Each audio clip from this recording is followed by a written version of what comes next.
আল্লাহ তাআলার দরবারে লক্ষ কোটি শুকর ও সুজুদ, যে মহান মুনিব আমাদেরকে সালাতুল জুমা আদায় করার জন্য মসজিদের মধ্যে আসার এবং বসার, নামাজের পূর্ব মুহূর্তে কোরআন সুন্নাহর আলোকে সহি তরিকায় কিছু কথা বলার এবং শুনবার মতো হিম্মত, শক্তি, তৌফিক, ধৈর্য দান করলেন। সেই মালিকের দরবারে শুকরিয়া। জবান খুলে সকলে বলছে আলহামদুলিল্লাহ। লক্ষ কোটি দরুদ ও সালাম বিশ্ব মানবতার মুক্তির দিশারি সাইয়্যিদুল মুরসালিন খাতামুন নবিয়্যিন শাফিউল মুসলিমিন রাহমাতাল লিল আলামিন, মহানবী, শেষ নবী, আখির নবী জনাবে মুহাম্মদুর রাসূলুল্লাহ, সকলে বলে সাল্লাল্লাহু আলাইহি ওয়াসাল্লাম। সম্মানিত মুসল্লিয়ান ইকরাম, আমরা দুই জুমা থেকে আলোচনা করতেছিলাম ঈমান সম্পর্কে। আল্লাহ তাআলা যদি তৌফিক দান করেন, সেই ধারাবাহিকতা বজায় রেখে আজকের জুমাতেও আমরা নির্ধারিত সময়ের মধ্যেই ঈমান সম্পর্কে আলোচনা করব ইনশাআল্লাহ। রাসূল করিম সাল্লাল্লাহু আলাইহি ওয়াসাল্লাম হাদিস শরীফের মধ্যে বলেন, ঈমানদার আল্লাহ তাআলার কাছে এতটাই প্রিয় যে একজন ঈমানদার দুনিয়াতে থাকা পর্যন্ত আল্লাহ তাআলা কিয়ামত সংগঠিত করবেন না। নবীজি সাল্লাল্লাহু আলাইহি ওয়াসাল্লাম হাদিস শরীফের মধ্যে বলেন, কোনো মানুষ যদি ঈমান নিয়ে যদি কবরে যায়, আল্লাহ রাব্বুল আলামিন সেই কবরকে ছোট্ট কবর রাখেন না, বরং মুর্দা ব্যক্তির দৃষ্টি যতদূর পর্যন্ত যায় আল্লাহ তাআলা কবরকে চারিদিকে ততটা প্রশস্ত করে দেন। এই জন্য হযরতে আবু বকর রাদিয়াল্লাহু তাআলা আনহু বলতেন যে আমার মৃত্যুর পরে আমাকে নতুন কাপড় দেওয়ার কোনো প্রয়োজন নাই, পুরাতন কাপড় দিয়ে আমাকে দাফন করিও। পরিবারের লোকজন বলল, আমাদের কি সেই সামর্থ্য নাই যে আপনাকে নতুন কাপড় দিয়ে দাফন করব? তিনি বললেন যে তোমাদের সেই সামর্থ্য আছে, তবে আমি রাষ্ট্র পরিচালনা করার সময় যতগুলো মানুষ মারা গেছে সবাইকে নতুন কাপড় দিয়ে জানাজা করে দাফন করতে পারি নাই। আল্লাহ তাআলা যদি হাসরের ময়দানে আমাকে জিজ্ঞেস করেন যে আবু বকর, তুমি রাষ্ট্র ক্ষমতায় ছিলে, তোমার রাষ্ট্র চালানো অবস্থায় যতগুলো মানুষ মারা গেছে সবাইকে কি নতুন কাপড় পরিয়ে, নতুন কাফন পরিয়ে কি দাফন করতে পেরেছিলে? আমি তো বলবো না। তখন যদি আল্লাহ বলেন যে সবাইকে নতুন কাফনের কাপড় দিতে পারো নাই, তুমি কেন নিজে নতুন কাফন পরে আসলে? আল্লাহ তাআলার সামনে আমি কি জবাব দেব? এজন্য আমি নতুন কাফন নিতে চাই না, আমি পুরাতন কাপড় পরে মালিকের সামনে দাঁড়াতে চাই, যেন আল্লাহ তাআলাকে বলতে পারে যে মালিক, আমি আমার জনগণের জন্য নতুন কাপড়ের ব্যবস্থা করতে পারি নাই, আমি আবু বকরও নতুন কাপড় নেই নাই। দ্বিতীয় নাম্বার কারণ হলো, কাপড় নতুন হোক বা পুরাতন হোক বিষয়টা তা নয়। মৃত্যুর পরে মানুষ যদি ঈমান নিয়ে কবরে যায়, তো মুর্দা ব্যক্তির দৃষ্টি যতদূর পর্যন্ত যাবে আল্লাহ তাআলা তার কবরকে ততদূর পর্যন্ত প্রশস্ত করে দিবে। তার পরনের মধ্যে পুরাতন কাফন থাকুক বা নতুন কাপড় যেটাই থাকুক না কেন, সেটা আর থাকবে না।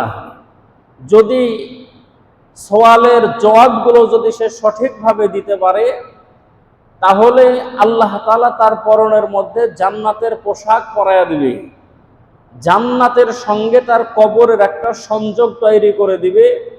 সে থাকবে কবরের মধ্যে ঠিক, কিন্তু জান্নাতের সমস্ত আরাম আয়েশগুলো তারা ভোগ করতে থাকবে। দ্বিতীয় নাম্বার, যদি উত্তর না দিতে পারে, সওয়ালের জবাবগুলো না দিতে পারে, এটাকে এখন বন্ধ করা যায় না কাজগুলো, হ্যাঁ? নিষেধ করেন।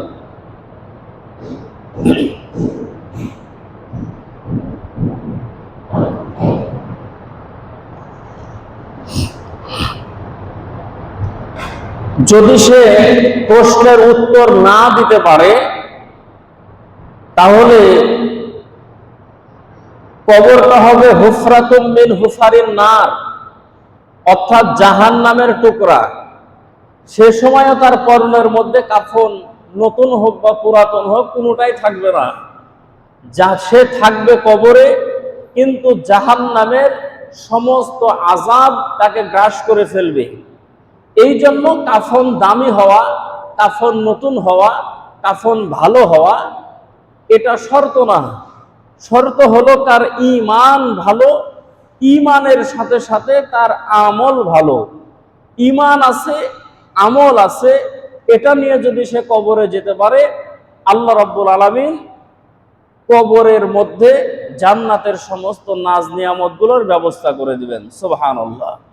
সম্মানিত মুসল্লিন ইকরাম, এই জন্য মাঝে মাঝে নিজেকে প্রশ্ন করা, আমাদের কথার দ্বারা কাজের দ্বারা আমরা এমন কিছু কথা বলে ফেলি, এমন কিছু কাজ করে ফেলি যার দ্বারা আমাদের মাঝ থেকে ঈমান চলে যাওয়ার উপক্রম।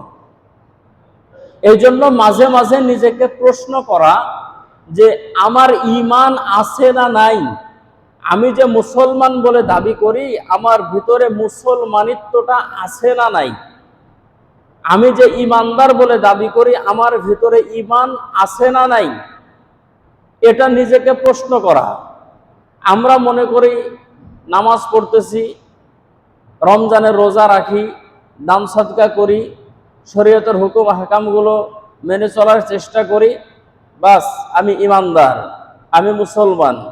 কিন্তু প্রকৃত ঈমানের সংজ্ঞা কি? আল্লাহ রাসূল সাল্লাল্লাহু আলাইহি ওয়াসাল্লাম কোন কোন বিষয়ের উপরে ঈমান আনতে বলেছেন, আল্লাহ তাআলা কিভাবে ঈমান আনার কথা বলেছেন, সেগুলো আমার ভিতরে আছে না নাই, সেগুলো একটু যাচাই বাছাই করা, আল্লাহ তাআলার কাছে তওবা করা, ইস্তেগফার করা, যাতে আল্লাহ তাআলা আমাদেরকে ঈমানের উপরে অটল থাকার মতো যেন তৌফিক দান করুন, আল্লাহ তাআলা যেন কবুল করেন। সকলে বলছে আল্লাহুম্মা আমিন। সম্মানিত মুসল্লিন ইকরাম, ঈমানে মুফাসসাল আমরা মোটামুটি সকলেই জানি। আমরা মুখস্থ করেছি, মক্তবে যে সময় গেছি, মনে জেনে হোক না জেনে হোক মুখস্থ করে ফেলেছি। আমানতু বিল্লাহি ওয়া মালাইকাতিহি ওয়া কুতুবিহি ওয়া রুসুলিহি ওয়া ইয়াউমিল আখির ওয়াল কদরি খায়রিহি ওয়া শাররিহি মিনাল্লাহি তাআলা ওয়াল বাসি বাদাল মাউত। এটা মনের জেনেই হোক বা না জেনেই হোক, বা হুজুর মুখস্থ করার কথা বলেছে মুখস্থ করে ফেলেছি, কিন্তু এর মধ্যে আমরা কিসের সাক্ষ্য দিয়েছি? আমানতু বিল্লাহ, এক নাম্বার আল্লাহ তাআলার ওয়াহদিয়াত, আল্লাহ তাআলার উপরে ঈমানের আমরা সাক্ষ্য দিয়েছি। ঈমান যে ৬টা জিনিসের উপরে আনার কথা বলা হয়েছে তার মধ্যে এক নাম্বার আল্লাহ তাআলার প্রতি ঈমান আনতে হবে। আল্লাহ তাআলার প্রতি ঈমান আনতে হবে বলে আল্লাহ তাআলার যতগুলো হুকুম আছে, আদেশ আছে, সমস্ত আদেশের উপরে হুকুম আনতে হবে, আল্লাহ বিশ্বাস করতে হবে। আল্লাহকে বিশ্বাস করা মানে আল্লাহ তাআলার যতগুলো নির্দেশ আছে সেই সমস্ত নির্দেশগুলো মেনে নেওয়া। আর আল্লাহ তাআলার উপরে আস্থা এবং বিশ্বাস আনা মানে যতগুলো নিষেধ কাজ আছে এই সমস্ত নিষেধ কাজগুলো বর্জন করা। আমি আল্লাহকে মানি, আল্লাহকে বিশ্বাস করি, এই কথা আমি মুখে বলি। ঈমান 3 জিনিসের নাম। 1 নাম্বার ইকরার বিল লিসান, 2 নাম্বার তাসদিক বিল জানান, 3 নাম্বার আমল বিল আরকান। ইকরার বিল লিসান হচ্ছে জবান দিয়ে বলা যে আল্লাহ এক। 2 নাম্বার তাসদিক বিল জানান, আমি মুখে যেটা বলতেছি সেটা অন্তরেও বিশ্বাস করা। 3 নাম্বার হচ্ছে আমল বিল আরকান, সেটা আমলে পরিণত করা। আমি মুখে বললাম একটা, অন্তরে থাকলো একটা, কাজ করলাম অন্যরকম, তাহলে আমি প্রকৃত ঈমানদার এটা বলা যাবে না। আমি যখন আল্লাহর উপরে আস্থা এবং বিশ্বাসের কথা বলতেছি, আমি যখন আল্লাহর উপরে ঈমান এনেছি এই কথা যখন আমি বলতেছি, সাথে সাথে আল্লাহ তাআলার যে সমস্ত আদেশগুলো আছে সেগুলো আমাকে মেনে নিতে হবে, যেগুলো নিষেধ আছে সেগুলো আমাকে ছেড়ে দিতে হবে। আর আমি বললাম যে হ্যাঁ, আমি আল্লাহকে মানি, আল্লাহর উপরে বিশ্বাস, আল্লাহর উপরে আস্থা, আল্লাহর উপরে ঈমান, কোনো কিছু ত্রুটি নাই, কিন্তু আল্লাহ তাআলা যেটা নির্দেশ করলেন সেটা মানলাম না, আল্লাহ যেটা নিষেধ করলেন সেটা থেকে বিরত থাকলাম না। তাহলে বোঝা গেল আমি মুখে বললাম একটা, বা অন্তরেও বিশ্বাস করলাম, কিন্তু আমলে পরিণত করতে পারলাম না। তাহলে আমি প্রকৃতভাবে ঈমানদার হতে পারলাম না। তাহলে আমাকে যেটা মুখে বলতে হবে, সেটা অন্তরে বিশ্বাস করতে হবে, সেটা কাজে পরিণত করে দেখায় দিতে হবে।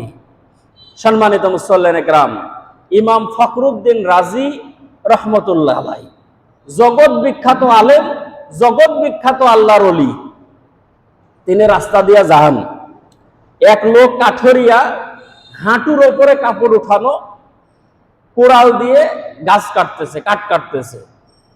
তো ইমাম ফখরুদ্দিন রাজি রহমতুল্লাহ আলাইহি সে কাঠুরিয়াকে জিজ্ঞেস করতেছেন যে ভাই, আল্লাহ কয়জন? তো উনি কাঠ কাটতেছেন, সহজ সরল মানুষ, উনি বলতেছেন যে আল্লাহ একজন। তো ইমাম ফখরুদ্দিন রাজি রহমতুল্লাহ আলাইহি তিনি বলতেছেন যে শুধু মুখে বললেই হবে আল্লাহ একজন, দলিল লাগবে না, দলিল দেন যে আল্লাহ একজন। এই কথা বলার সাথে সাথে সেই কাঠরিয়া কাঠের উপরে কুড়াল না মেরে ইমাম ফখরুদ্দিন রাজি রহমতুল্লাহ আলাইহি তার মাথার উপরে কুড়াল ধরেছে, আর বলতেছে যে আপনি মুসলমান দাবি করেন, আর আবার জিজ্ঞেস করতেছেন যে আল্লাহ এক, তার দলিল? বিনা দলিলে আল্লাহ এক, বিনা দলিলে আল্লাহ এক। ইমাম ফখরুদ্দিন রাজি রহমতুল্লাহ আলাইহি বলেন যে আমি জগৎ বিখ্যাত আলেম, জগৎ বিখ্যাত ওলি, কিন্তু আমার থেকে এই কাঠুরিয়ার ভিতরে ঈমান আরো বেশি। আমি জিজ্ঞেস করলাম যে আল্লাহ যে একের দলিল দাও, সে হাঁটুর উপরে কাপড় উঠানো, সে বলতেছে বিনা দলিলে আল্লাহ এক। এই জন্য আমরা অনেক সময় মনে করি যে আমি বড় ঈমানদার, আমি বড় আবেদ, আমি বড় পরহেজগার, আমি বড় মুত্তাকি, কিন্তু না, আমার চাইতেও বড় ঈমানদার আছে, আমার চাইতেও বড় মুত্তাকি আছে, আমার চাইতেও বড় পরহেজগার আছে। কার ভিতরে ঈমান আছে, কার ভিতরে ঈমান নাই, এটা চোখে দেখে বলার বিষয় নয়, এটা মানুষের অন্তরের বিষয়, ভিতরের বিষয়। এই জন্য আল্লাহ তাআলা মানুষের অন্তর দেখে, আমল দেখে আর ঈমান দেখেই আল্লাহ তাআলা বিচার করবেন। আশরাফ আলী থানভী রহমতুল্লাহ আলাইহির কিতাবের মধ্যে এক ঘটনা পড়েছিলাম যে এক লোক মনে করে যে আমার মতো জান্নেওয়ালা ব্যক্তি, আমার মতো পরহেজগার ব্যক্তি, আমার মতো ভালো মুত্তাকি ব্যক্তি এলাকার মধ্যে আর কে আছে, আমি সব থেকে বড়। অন্তরের ভিতরে ভাব অহংকার। তো অনেক বয়স, এটাও চিন্তা করে যে শুধু আমলের দিক দিয়ে আমি বড় না, বয়সের দিক দিয়ে আমি বড়। 95 বছর বয়স, আমার থেকে মুরব্বী মানুষ আর আছে কি এলাকার মধ্যে? এই শেষ বয়সে আসার পরে একটু এলাকাটা একটু সফর করি, তো বাইরে বের হয়েছে, কিছু পথ অতিক্রম করেছে, 2-3টা গ্রাম ছেড়ে যাওয়ার পরে দেখতেছে যে যে ব্যক্তি সফর করতেছে তার চাইতেও এক বৃদ্ধ মানুষ বসে বসে কান্না করতেছে। তো পাশে বসে জিজ্ঞেস করতেছে যে ভাই, কান্না করতেছেন কারণটা কি? বলে কান্না কি এমনি করি, মনের দুঃখে কান্না করি। বলে এই বয়সে কি দুঃখ? বয়স কত আপনার? বলে 105 বছর। এর বয়স 95 বছর। মনে করেছিল যে আমি হয়তো সব থেকে বড়, আমার থেকে আর বড় কেউ নাই। এখন সে হিসাবে দেখতেছে যে তার থেকে 10 বছরের বড় তার চোখের সামনে। তো বলতেছে এই বয়সে মসজিদে বসে থাকবেন, জিকির আজকার করবেন, কান্নার কি প্রয়োজন? বলে শখে তো কান্দি না, আমার আব্বা আমাকে মারিছে। ওর তো মাথা খারাপ, ভাই সর্বনাশ, এই বয়সে আপনার আব্বাও বেঁচে আছে, তো মারলো কেন? বলে আমার দাদা পান বানাই দেয়নি তাই। ওখান থেকে তওবা করে ঘরে বেরিয়েছে যে এই এত 3 গ্রাম আসার পরে যে পজিশন দেখলাম, আর 3 গ্রাম যদি পার হয় তাহলে তকদিরে কি আছে আল্লাহ ভালো জানে। এই জন্য আমরা অনেকেই মনে করি যে আমি যা ইবাদত করি, আমি যা মুত্তাকি, আমি যা পরহেজগার, আমার থেকে মুত্তাকি পরহেজগার হয়তো আর কেউ নাই। কিন্তু বিষয়টা তা নয়। আমার থেকেও ভালো ব্যক্তি থাকতে পারে, তার চেহারা দেখে হয়তো বোঝা যায় না, তার পোশাক দেখে হয়তো বোঝা যায় না, কিন্তু আমার থেকেও সে ব্যক্তি ইমানদার, সে ব্যক্তি মুত্তাকি, সে ব্যক্তি পরহেজগার হতে পারে। এই জন্যই নবীজি সাল্লাল্লাহু আলাইহি ওয়াসাল্লামের হাদিস হলো যে বড়কে যে সম্মান করে না, ছোটকে যে স্নেহ করে না, আলেমদেরকে যারা তাজিম করে না, লাইসা মিন্না, সে আমার উম্মত না। বড়কে সম্মান করা, ছোটকে স্নেহ করা, আলেমদেরকে তাজিম করা, সম্মান করা, নবীজি বলেন এই 3টা যারা করে না সে আমার উম্মত না। বড়কে সম্মান করব কেন? এই জন্য সম্মান করব যে সে আমার বড়, সে আমার আগে দুনিয়াতে এসেছে, সে ইবাদত বন্দেগী বেশি করেছে, এই জন্য সে আমার থেকে, তার আমল নামার মধ্যে নেক আমল বেশি আছে, সে বেশি মুত্তাকি, তাকে আমি সম্মান করব। ছোটকে স্নেহ করব কেন? বড় না মনে করবে যে সে ছোট, সে পরে দুনিয়াতে এসেছে, আমার থেকে সে গুনাহ কম করেছে, আমার থেকে তার গুনাহ কম, আমি আগে দুনিয়াতে এসেছি, আমার গুনাহ বেশি, আমার থেকে তার গুনাহ কম, এই জন্য তাকে স্নেহ করব। আলেমকে কেন তাজিম করব? কারণ আমার থেকে একটা হরফ হলেও সে আলেমের মধ্যে এলেম বেশি আছে, আমার থেকে সে ভালো জানে, এই জন্য আলেমকে সম্মান করব, মহব্বত করব। নবীজি সাল্লাল্লাহু আলাইহি ওয়াসাল্লাম বলেন যে এই 3টা যারা করবে না, লাইসা মিন্না, সে আমার উম্মত না। আজকে সমাজের মধ্যে দেখেন, বড়দের সম্মান আছে, ছোটদের স্নেহ আছে, আলেমদের তাজিম আছে, কারোর মধ্যে কোনোটা নাই। সবাই মনে করে আমি বড়, সবাই মনে করে আমি পরহেজগার, সবাই মনে করে আমি সবকিছু হয়ে গেছি। বড়রা যদি ছোটদেরকে যদি সেভাবে স্নেহ করত, ছোটরাও বড়দেরকে সম্মান করত। আজকে ছোটরা বড়দেরকে সম্মান করে না, বড়রা ছোটদেরকে স্নেহ করে না, সমাজের অধপতন।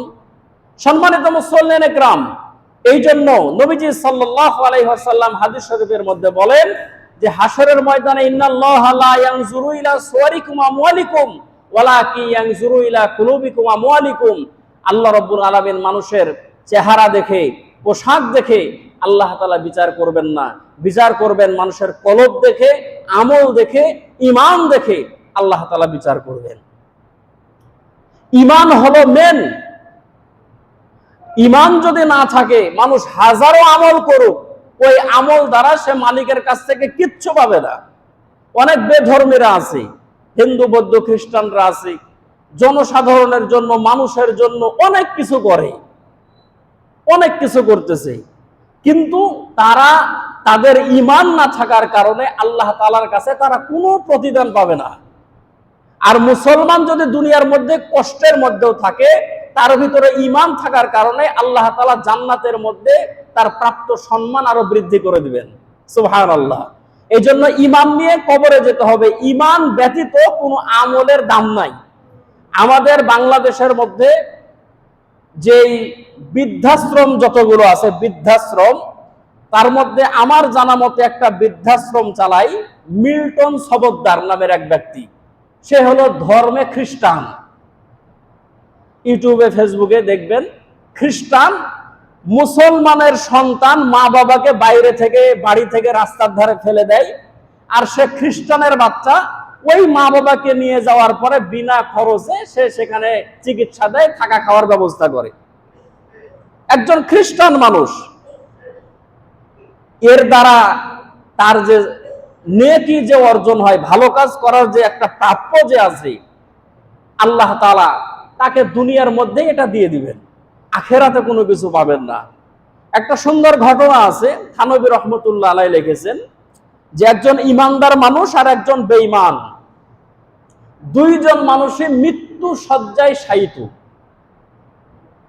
তো যে ব্যক্তি ইমানদার, আমল নামার মধ্যে কিছু গুনাহ আছে, আর এক ব্যক্তি বেঈমান, আমল নামার মধ্যে কিছু ভালো আমল আছে, দুইজনে মৃত্যু শয্যায় শায়িত। তো যে ব্যক্তি বেঈমান, কাফের, তো সে ব্যক্তি মৃত্যু শয্যায় শায়িত হয়ে সন্তানদেরকে বলতেছে যে আমার মনে খুব ইচ্ছা বড় একটা মাছ দিয়ে একটু খানা খাবো। সন্তানগুলো পেরেশান, বড় মাছ কোথায় পাওয়া যায়। আর যে ব্যক্তি মুত্তাকি, তার মনের মধ্যে ইচ্ছা হয়েছে যে আমি জাইতুনের তেল দিয়ে রুটি খাবো। হযরতে জিবরাইল আলাইহিস সালাতু ওয়াস সালামকে আল্লাহ তাআলা পাঠালেন যে জিবরাইল, জমিনের মধ্যে যাও, মুসলমানের ঘরে, ওই ইমানদার ব্যক্তির ঘরে জাইতুনের তেল আছে, তার স্ত্রী ইচ্ছা করলে রুটি বানায়া দিতে পারে, রুটি বানানোর আগে আগে জাইতুনের তেল তুমি নষ্ট করে দাও। আর ওই বেধর্মী, তার পুষ্কুরের মধ্যে কোনো বড় মাছ নাই, তুমি একটা সেখানে বড় মাছের ব্যবস্থা করে দাও। আল্লাহর হুকুম, কাজগুলো কমপ্লিট করে আল্লাহ তাআলার সামনে জিবরাইল বলেন, মালিক বুঝতে পারলাম না, বেধর্মের জন্য খাবারের ব্যবস্থা করলেন, ইমানদার ব্যক্তি আপনার বান্দা খাবার ছিল নষ্ট করে দিলেন, কারণটা কি? আল্লাহ বলেন যে জিবরাইল, যে ইমানদার বিদায় নেবে তার আমল নামার মধ্যে দেখলাম কিছু গুনাহ আছে, এর কারণে তাকে জাহান্নামে যেতে হবে। সে যে জাইতুনের তেল দিয়ে রুটি খেতে পেল না, অন্তরের মধ্যে যে একটা কষ্ট, এর দ্বারা আমি আল্লাহ তাআলা তার গুনাহগুলোকে মাফ করে দিলাম। মৃত্যুর সঙ্গে সঙ্গে জান্নাতের নাজ নিয়ামত দিয়ে কবরকে ভরপুর করে দেব। আর যে ব্যক্তি বেঈমান, ভালো কাজ করেছে, আমল নামার মধ্যে কিছু ভালো আমল থেকে গেছে, এখন যদি আমল নিয়ে সে যদি মারা যায়, তাহলে আমি আল্লাহ তাআলার ওয়াদা অনুযায়ী তার জন্য আরামের ব্যবস্থা করে দিতে হবে, কিন্তু পরকালে তো তাদের কোনো ব্যবস্থা নাই, কারণ তার মধ্যে ঈমান নাই। এই জন্য তার মনের ইচ্ছা আমি পূরণ করে দিলাম, এর দ্বারা যে ভালো আমল ছিল সেটাকে আমি আল্লাহ তাআলা বাদ করে দিলাম। এই জন্য মুসলমান সব আশা পূরণ হয়ে গেছে, এখন মরলেই কি আর বাঁচলেই কি, যা ছিল সব আশা পূরণ হয়ে গেছে। এখন খাটের উপরে শুলেই কি, নিচে শুলেই কি, মাটির শুলেই কি, মাঠে শুলেই কি, ইচ্ছা যা ছিল সব পূরণ হয়ে গেছে। তো মুসলমানের সব ইচ্ছা, আশা, আকাঙ্ক্ষা পূরণ হয়ে যাওয়া, এটাও খুব একটা ভালো লক্ষণ না। আল্লাহ তাআলার কাছে চাইতে থাকেন, কিছু কষ্ট নিয়ে মারা যান, এর বিনিময়ে আল্লাহ জান্নাত দিয়ে দেন। সাহাবী জিহাদের ময়দানে তীর লেগেছে চোখের মধ্যে, তো তীরের আঘাতে চোখ উষ্টে বাইরে বের হয়ে গেছে, পড়ে গেছে। তো সে চোখটা কুড়াই নিয়েছি মাটি থেকে, আল্লাহর রাসূলের কাছে আসার পরে বলে, ইয়া রাসূলুল্লাহ, কাফেরের তীর আমার চোখের মধ্যে লেগেছে, চোখ বের হয়ে এসেছে, এই যে চোখ, ইয়া রাসূলুল্লাহ আপনি একটু দোয়া করে দেন। তা আল্লাহ রাসূল বলতেছেন যে সাহাবী, ধৈর্য ধারণ করো, এর বিনিময়ে আল্লাহ জান্নাত দিবে। তোমার যে চোখ উঠে গেছে, এর বিনিময়ে আল্লাহ জান্নাত দিবে। তো সাহাবী বলতেছেন যে ইয়া রাসূলুল্লাহ, এই চোখের আল্লাহ তাআলার কাছে কি প্রয়োজন? আমি আল্লাহর কাছে চোখও চাই, জান্নাতও চাই। এ চোখ নিবে, তারপরে আল্লাহ জান্নাত দিবে, আমি আল্লাহর কাছে চোখও চাই, আমি জান্নাতও চাই। আল্লাহ রাসূল সাল্লাল্লাহু আলাইহি সাল্লাম চোখের জায়গায় চোখ লাগায় দিয়ে দোয়া করে দিয়েছেন, চোখ আগের চাইতে ভালো। সুবহানাল্লাহ বলবেন না? তার আল্লাহর উপরে যেমন আস্থা ছিল, যেমন বিশ্বাস ছিল, আল্লাহ তাআলা তার জন্য ফয়সালাটা ঠিক তেমনই করেছেন। সম্মানিত মুসল্লিন ইকরাম, এই জন্য মানুষের কিছু ইচ্ছা থাকবে, কিছু আশা থাকবে, কিছু আকাঙ্ক্ষা থাকবে। মুসলমান যদি সেভাবেও যদি দুনিয়ার জমিন থেকে বিদায় যদি নিতে পারে, আল্লাহ রাব্বুল আলামিন হতে পারে এর ওসিলায়, এর বদৌলতে বান্দার জিন্দেগির গুনাহগুলোকে মাফ করে কবরটাকে চিরস্থায়ীভাবে জান্নাতের ফয়সালা করে দিতে পারে। মানুষ থাকবে কবরে, আল্লাহ তাআলা জান্নাতের সমস্ত আরাম আয়েশের ব্যবস্থাগুলো কবরের মধ্যেই আল্লাহ তাআলা করে দিবেন। এখন তো বোঝা সহজ, আগে প্রশ্ন হতে পারে জমিনের মধ্যে কবর, আল্লাহ তাআলার জান্নাত কোথায়? সেখান থেকে কবরের মধ্যে জান্নাতের সমস্ত আরাম আয়েশগুলো কিভাবে আসবে? অনেকেই অনেক ধরনের প্রশ্ন করে। যারা হজ করেছেন, যারা উমরা করেছেন, দেখেছেন মসজিদে নববীর মধ্যে, হেরেমের মধ্যে এই পিলারের থেকে আরো বেশ মোটা মোটা পিলার, আর ওই পিলারের গোড়া দিয়ে ঠান্ডা বাতাস বের হয়, পুরা মসজিদ ঠান্ডা। আমি প্রথমে ঢোকার পরে দেখি পুরা মসজিদ ঠান্ডা, কিন্তু আমাদের বাড়ির মধ্যে, মসজিদের মধ্যে যে এসি থাকে, তো এসির ভিতরটাও দেখা যায়, বাইরেও তো মেশিন দেখা যায়। মসজিদ ঠান্ডা, কিন্তু কোনো দেওয়ালে এসি নাই। এ ঠান্ডা বাতাস আসে কোন জায়গা থেকে? বসে আছি তো এই পিলারের গোড়া দিয়ে ঘেরা আছে, ওই জায়গায় আবার কোরআন শরীফ রাখার তাক করা আছে, কোরআন রাখার।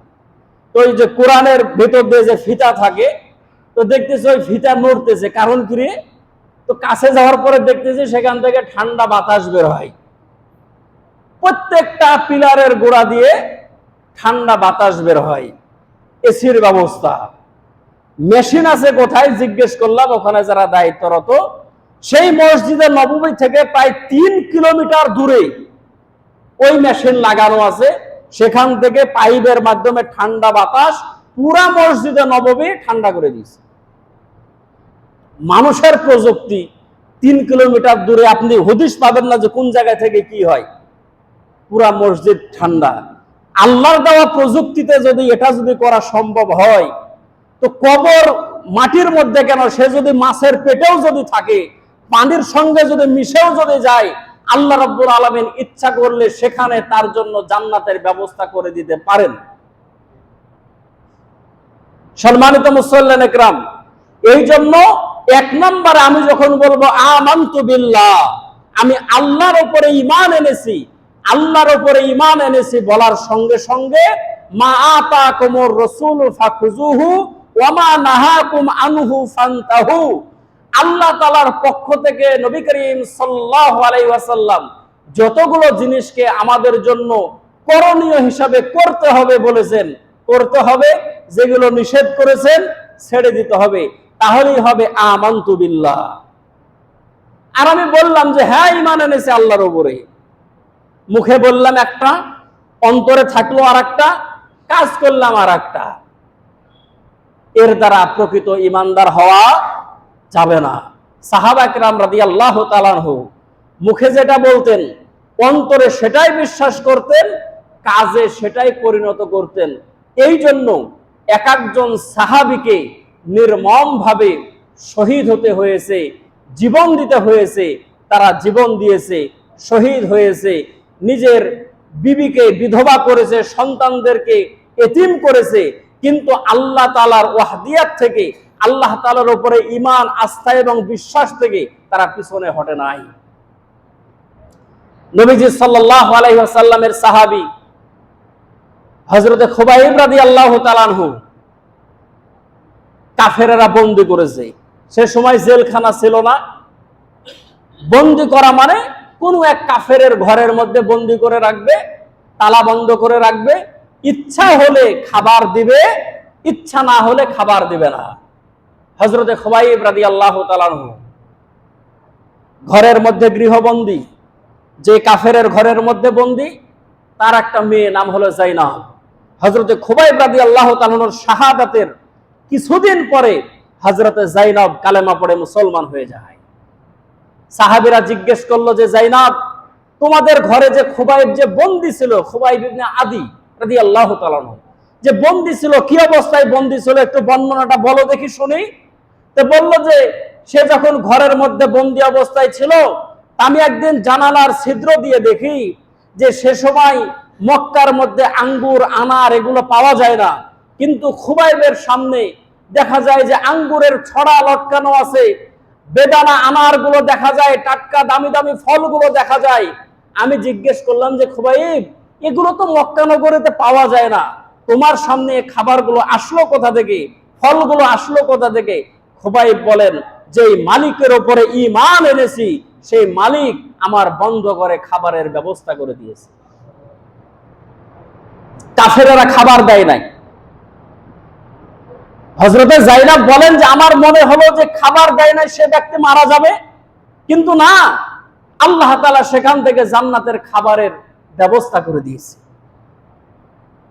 হযরতে খুবাইব রাদিয়াল্লাহু তাআলা আনহুকে ঘর থেকে বের করা হলো, এলান করে দেওয়া হলো, ঘোষণা করে দেওয়া হলো এলাকার মধ্যে যে আজকে একজন মুসলমানকে হত্যা করা হবে, কারা কারা হত্যায় শরীক হবা তোমরা চলে আসো। মুসলমানের কি নির্মম অবস্থা! আজকে আমি মুসলমান দাবি করি, কালেমা পড়েছি, নামাজ পড়ি, শরীয়তের হুকুম আহকামগুলো মেনে চলি, কেউ আমাকে বাধা দেয় না। সাহাবীদের কি করুণ অবস্থা ছিল, এলাকার মধ্যে ঘোষণা করা হয়েছে যে একজন মুসলমানকে মারা হবে, তারা শরীক হবা এই হত্যাকাণ্ডের মধ্যে, তাকে মারার জন্য চলে এসো। ঝাঁকে ঝাঁকে কাফের চলে আসতেছে। হযরতে সাঈদ ইবনে আমের জুমাহি রাদিয়াল্লাহু তাআলা আনহু তিনি বলেন যে আমিও মুসলমান হই নাই, সেই কাফেলার মধ্যে আমিও একজন, খুবাইবকে মারার জন্য আমিও এসেছি। হাজার হাজার কাফের পিছনে একজন নিরীহ মুসলমান হযরতে খুবাইব সামনে।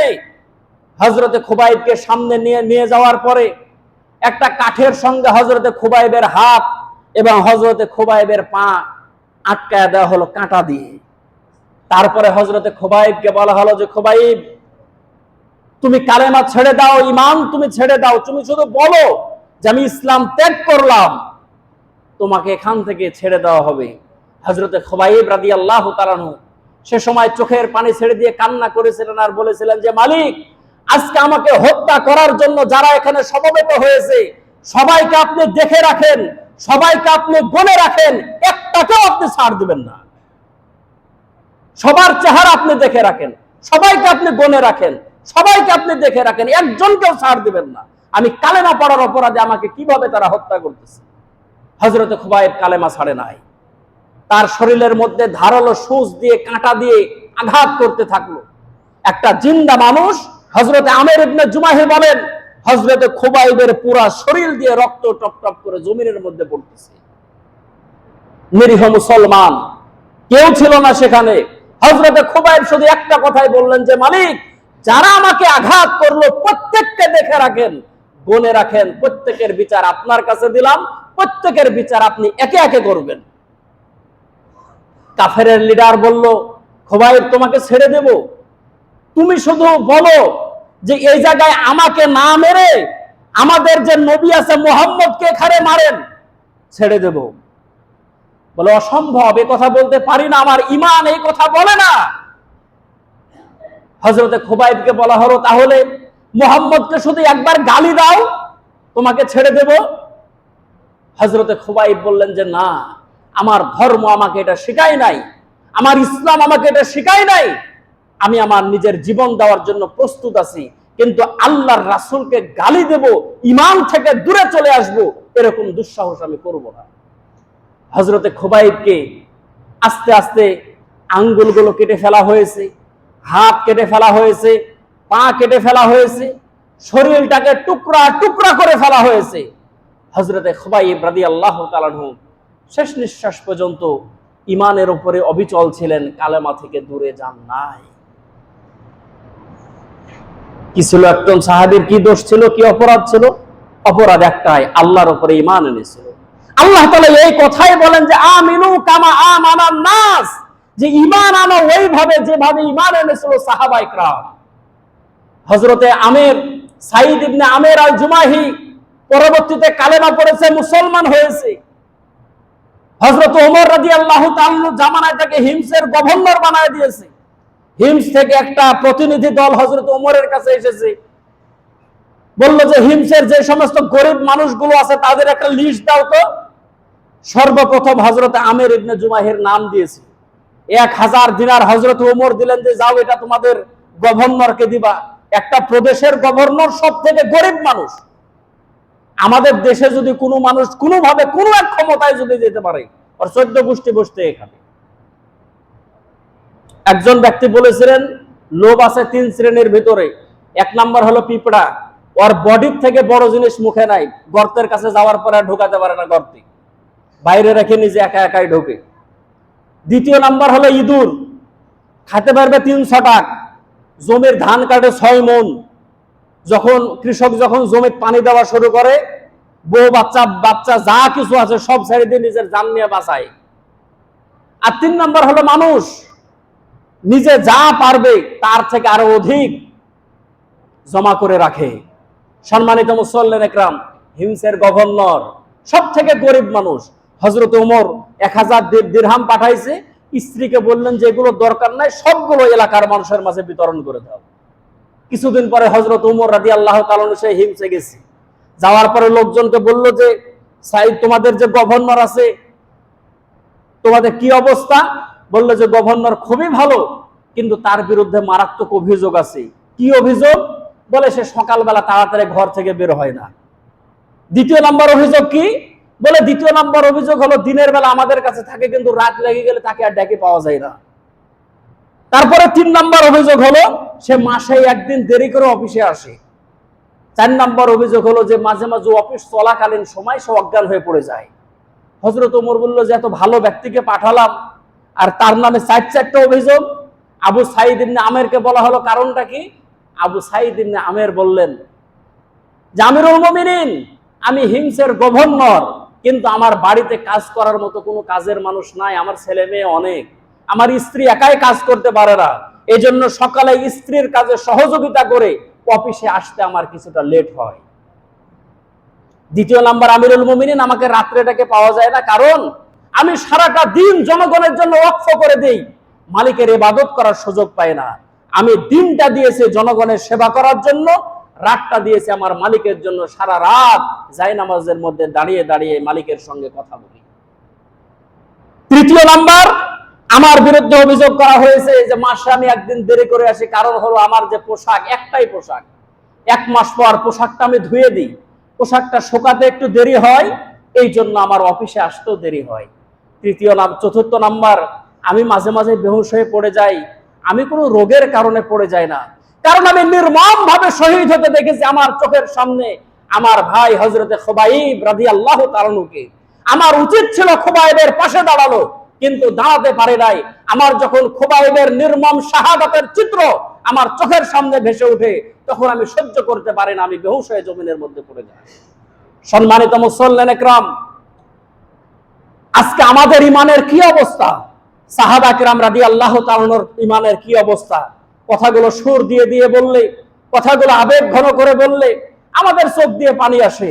মসজিদের মধ্যে থাকলাম, সাহাবীদের এই অবস্থা, যতটুকু শুনলাম মসজিদের মধ্যে ততটুকুই শেষ। বাড়িতে যাওয়ার পরে বাস্তব জীবনে আর কোনো আমলে আসলো না।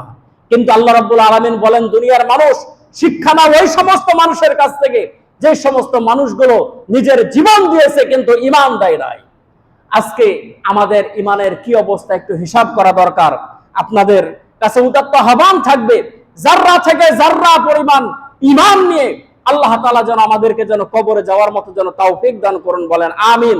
আল্লাহকে নিয়ে কটূক্তি হয়, রাসূলকে নিয়ে কটূক্তি হয়, ইসলামকে নিয়ে কটূক্তি হয়, কোরআনকে নিয়ে কটূক্তি হয়, আমার ঈমান চুপ থাকে, এটার প্রতিবাদ করে না, বুঝা গেল আমি নামধারী ইমানদার, এখনো প্রকৃত ইমানদার হতে পারি নাই। ইসলামের বিরুদ্ধে, কোরআনের বিরুদ্ধে, নবীর বিরুদ্ধে, আল্লাহর বিরুদ্ধে যখনই কোনো নাস্তিক, মুরতাদ, যখনই কোনো নামধারী মুসলমান এগুলোকে কটূক্তি করবে, আমার ইমানের দাবি হলো সেগুলোকে প্রতিহত করা, সেটার প্রতিবাদ করা। আল্লাহ তাআলা এরকম ঈমান আমাদেরকে অর্জন করার মতো তৌফিক দান করুন। সকলে বলছি আল্লাহুম্মা আমিন। যারা সুন্নত পড়েননি কবলাল জুম্মা 4 রাকাত পড়ে নেন।